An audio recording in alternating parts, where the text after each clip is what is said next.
આખી ચૂંટણીમાં શું શું થયું આપણે બધા જ જાણ્યું છે. આજે જે નથી જાણ્યું એ વાત કરવી છે. આપણે બધાને ખબર છે અંદરનું રાજકારણ, કેશાજીને થોડાક નીચા કરવા, નવા એમના પ્રમુખ આવેલા છે નરેન્દ્રભાઈને થોડીક હાઈપ મળવા દેવી. કારણ કે જે સાહેબે એફઆઈઆર કરી હતી એમાં એક વ્યક્તિનું નામ ખોટું ઉમેરાયું. હોસ્પિટલમાં દાખલ થયેલા દિયોદરના પ્રાંત અધિકારીનો રિપોર્ટ ડોક્ટરે જાહેર કર્યો. એમના લોહીમાં ભ્રષ્ટાચાર ભળી ગયો છે. અને સત્ય સમાચાર છે, બનાસકાંઠામાં લગભગ 2027માં કોંગ્રેસ તરફથી એમના મોટા નેતાઓ ભાજપમાં જવાની ચોક્કસ તૈયારી આરંભી લીધી છે. અને જે સાહેબે ઉપરથી અહીંયા દાબ ભર્યો હતો સીએમ સાહેબે, આ એના માટે જીત થઈ છે. ખોટા નાહકના ત્યાંથી લોકશાહીની કોઈ જીત થતી નથી.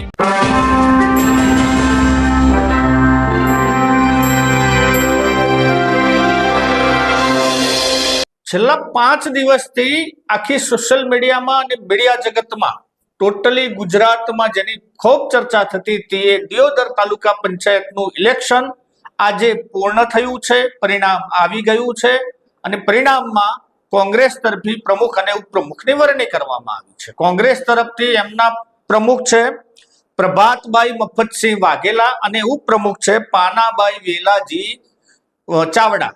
આ એમની વરણી થઈ ગઈ છે. અભિનંદન એ બંનેને, અભિનંદન એમની ટીમને અને અભિનંદન ભાજપને, પ્રાંત ઓફિસરને, બધાને. આજે આપણે ચર્ચા કરશું અંગતની વાતો કે પ્રાંત ઓફિસર ઉપર કેવા ચાબખા પડે છે. સોશિયલ મીડિયામાં પ્રાંત ઓફિસર નહીં જોતા હોય પણ આપણે બતાવશું. આપણે એ પણ ચર્ચા કરશું કે જેને સલાહો અત્યારે આપી રહ્યા છે કોંગ્રેસના મોટા નેતાઓ નાનાને કે અમારા માણસોએ પક્ષ બદલું ના કર્યો, કદાચ એ મોટામાંથી જ કોઈ કરે એવી પણ સંભાવના છે. અને એ બેન વિશે પણ ચર્ચા કરશું કે જે કિંજલબેન અડગ રહ્યા. નમસ્કાર, હું છું રમેશ ચૌધરી ને આપ નિહાળી રહ્યા છો ષડયંત્ર. મિત્રો, પ્રથમ તો વાત કરી દઉં કે જે આપણી ચેનલ જોઈ રહ્યા છે એ સબસ્ક્રાઇબ કરો.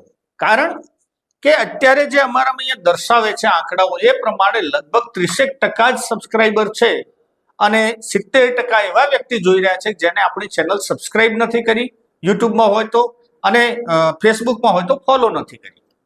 વ્યૂ સારા છે, 40,000 50,000 માણસો જયારે જોતા હોય ભાઈ ફેસબુકમાં ને એમાં, અને આમાં પણ સારા વ્યૂ આપણને મળે છે. પરંતુ આપ ચેનલને સબસ્ક્રાઇબ નથી કરી, એટલે માટે પહેલી જ વિનંતી છે કે આપ ચેનલને સબસ્ક્રાઇબ કરી દો જેથી અમારી હિંમત વધે અને સમયસર સમાચાર તમારા સુધી પહોંચતા રહે. મિત્રો, આખી ચૂંટણીમાં શું શું થયું આપણે બધા જ જાણ્યું છે.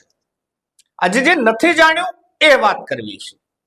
ભાજપની જે દાદાગીરી, ભાજપની જે તાનાશાહી અને ભાજપના જે પ્રપંચો એ એક તાલુકા પંચાયતની સીટ કવર કરવા માટે નહોતા. હું પહેલે દિવસે બોલ્યો, કારણ કે લાખણીના અંદર જો એમને એ કરી શકે એક પણ પ્રયત્ન નથી કર્યો, અહીંયા કેવી રીતે કરે? શું તો એવું તાલુકા પંચાયતમાં ઉખાડી લેવાનું કે એમને કરોડોની ઓફરો આપવી પડતી હતી. ઓફર આપને બધાને ખબર છે, અંદરનું રાજકારણ, કેશાજીને થોડાક નીચા કરવા, નવા એમના પ્રમુખ આવેલા છે નરેન્દ્રભાઈને થોડીક હાઈપ મળવા દેવી અને એમનો એક ગ્રુપને પોતાનો હોલ્ડ યથાવત રાખવો. આ એમનો આખો પ્લાન હતો. એમને એમના નેતાઓ જ ખુશતા હતા. હકીકત આ હતી. તો અત્યારે જે લોકશાહીમાં આપણે કહીએ છીએ કે લોકશાહીની જીત થઈ, કે ના મિત્રો, લોકશાહીની જીત નથી. આ લોકશાહીની જીત જો થવાની હોત તો 25મી તારીખે થઈ ગઈ હોત. પરંતુ 26મી તારીખે કેબિનેટની બેઠકમાં સીએમ સાહેબે સ્પષ્ટ ઝાટકણી ગાડી હતી કે ભાઈ આ પતાવો, આ તમને શોભા નથી આપતી આવી બધી વાતો. તો પછી 26 ને 27 કેમ ના થઈ? કારણ કે જે સાહેબે એફઆઈઆર કરી હતી ને એમાં એક વ્યક્તિનું નામ ખોટું ઉમેરાઈ ગયું છે.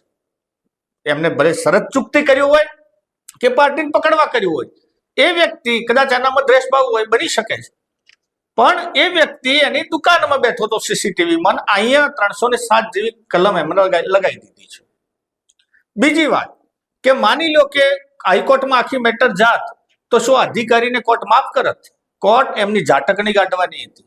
માટે એમને આ ડ્રામા કરીને ત્યાં એસીમાં બેહી રહેવું પડ્યું, એવું પણ માણસો કહે છે. માણસો તો ત્યાં સુધી સાહેબ, આજે આ ઓફિસર સાહેબની આપણે વાત કરી કે ઘણા બધા મીડિયામાં, સોશિયલ મીડિયામાં કોમેન્ટો આવે છે. એ કોમેન્ટો સાહેબ આપણે વાંચવી જોઈએ.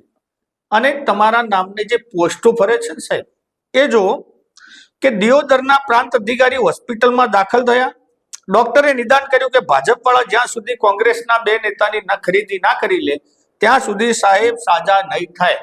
આ સાહેબના ઉપરની કોમેન્ટો પબ્લિક કરે છે, સોશિયલ મીડિયામાં છે.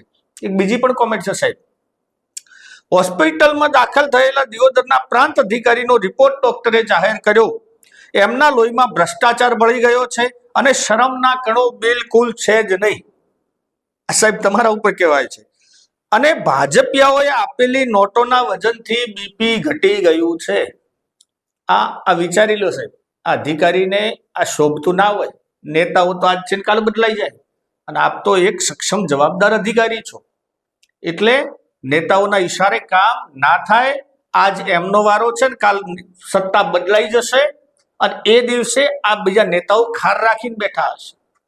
એટલે માટે જો એમના ઈશારે થતું હોય આ બધું બંધ કરવું જોઈએ. જો તમારું વ્યાજબી કારણ હોય તો તમને સારું લાગે. આ તો પબ્લિકના મૌખિક, જે પબ્લિકના મુદ્દાની સોશિયલ મીડિયામાં ચર્ચાઓ છે એ હું આપને જણાવું છું. આપ પણ મિત્રો એ સાહેબ વિશે પણ કોમેન્ટ કરજો. જો આપને પણ એવા સોશિયલ મીડિયામાં બીજા તરફથી કોઈ પોસ્ટરો મળતા હોય કે આપ શું કહેવા માંગો છો સાહેબ વિશે, કેમ એમને રિપોર્ટ આગો પાછો થયો હશે ડોક્ટરનો, એ વિશે ચોક્કસ કોમેન્ટો કરતા રહેજો. હવે બીજી વાત કે આજે નેતાઓ આજના કોંગ્રેસના બધા જ ભાષણ આપે છે કે ભાઈ અમારા બારે બાર જે જણા છે એ ના વેચાણા, અમારા જોડે રહ્યા, અડીગમ રહ્યા, અમારા જોડે અડગ રહ્યા, મજબૂત રહ્યા, એમની બિરદાવે છે. ચોક્કસ એમની બિરદાવવા જોઈએ, ધન્યવાદ છે એમને. પરંતુ તમે મોટા નેતાઓ જ્યારે વેચાઈ જવાની વાતો સાંભળવા મળશે ત્યારે આપને કેવું લાગે છે? આ સત્ય સમાચાર છે. બનાસકાંઠામાં લગભગ 2027માં કોંગ્રેસ તરફથી એમના મોટા નેતાઓ ભાજપમાં જવાની ચોક્કસ તૈયારી આરંભી લીધી છે.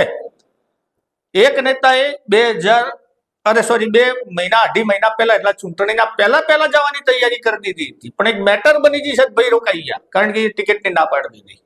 ભાઈ હવે તમે જો લાવશો તમે હારી જવાના, બરાબર? એટલે એમની તૈયારી હતી પૂર્ણ, અને હજુ પણ આમ થનગની રહ્યા છે. અને ક્યાંક દાવ આનો ધાનેરા સુધી લાંબો થતો હોય એવું પણ અમને દેખાય છે. એ ટૂંક સમયમાં, એટલે કે 2027ની ઇલેક્શન પહેલા આ બધું જ આપ જોશો. અત્યારથી જ કોંગ્રેસમાં આ બધા નેતાઓ વાટ જોઈને બેઠા છે. સલાહો નાના કાર્યકર્તાઓને, નાના નેતાઓને આપે છે કે તમે ના વેચાતા. એ તો ક્યારેય નહીં વેચાય, કારણ કે જે ધન્યવાદને પાત્ર માની લો પેલી બેન, એ કિંજલબેનને તો ખાસ સવિશેષ આજે વંદન છે. બેનની વાત કરીએ તો બેનને ગણતરીના કલાકો ઘટે છે. કુદરતનું ફરમાન ક્યારે આવે એનું નક્કી નથી.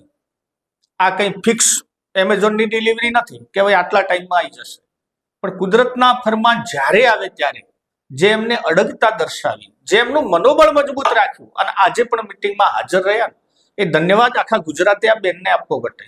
બેન, એવું નામ રાખજો ને તમારા આવનારા સંતાનનો, તમારે દીકરો થાય કે દીકરી થાય, પરંતુ એ નામ શૌર્યવાન રાખજો. એ નામમાં એવા ગુણ રાખજો કે એ મોટો થઈને આ સંસ્કાર લઈને આવશે.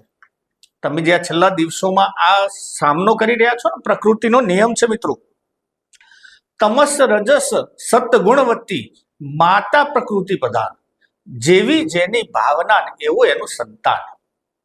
આ ગુણ માતાને આભારી છે, એટલે માતાના અંદર જે ગુણ છે ને આવશે. તમારી આ છેલ્લા દિવસોનો સંઘર્ષ એ બાળકના જીવનમાં આવશે. એ શીખશે કેવી રીતે અડગ રહેવું, નિડરતાના ગુણ આવશે. આ ચોક્કસ લખી રાખજો, અને ત્યારે જ સંભવ હોય.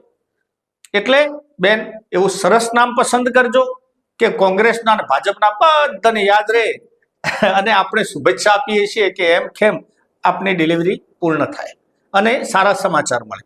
તો આ હતી એમની ચર્ચાઓ દિયોદરના આંતરિક પોલિટિક્સની. અને જે સાહેબે ઉપરથી અહીંયા દાબ ભર્યો હતો સીએમ સાહેબે, આ એના માટે જીત થઈ છે. ખોટા નાહકના ત્યાંથી લોકશાહીની કોઈ જીત થતી નથી. પ્રાંત ઓફિસર જેવા જો સાહેબ હોય તો લોકશાહી તો આપણે ચાલતી જ રહેવાની છે. આવી જ લોકશાહી પ્રજાને મુબારક. તો મિત્રો, આ હતા આજના સમાચાર.